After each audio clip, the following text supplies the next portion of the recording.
সলাতাইল ইশা মানে মাগরিব অথবা ইশায় হাসান হুসাইন রাদিয়াল্লাহু তাআলা আনহুমাকে নিয়ে তিনি নামাজে গেলেন।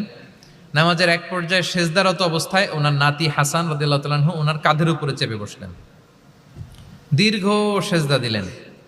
এরপর যখন নামাজ শেষ করলেন, সাহাবারা বললেন, ইয়া রাসূলুল্লাহ, এত লম্বা সেজদা দিতে তো কখনো দেখি নাই, নামাজে কি অসুস্থ হয়ে গেলেন নাকি? অথবা নামাজ চলা অবস্থায় কি কোরআনের আয়াত নাজিল হলো নাকি? রাসূল সাল্লাল্লাহু আলাইহি ওয়াসাল্লাম বললেন, কুল্লু যালিকা লাম ইয়াকুন, একটাও না, বরং ওয়ালাকিন নাবনি ইতাহালানি, আমার নাতি আমার কাঁধে উঠছিল।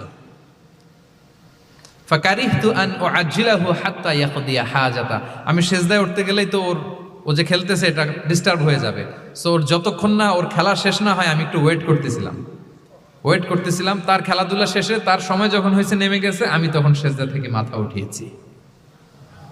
কি কনসিডারেট ছিলেন দেখেন, কি উচ্চ বিবেকবোধ সম্পন্ন, অন্যের যাতে কষ্ট না হয়।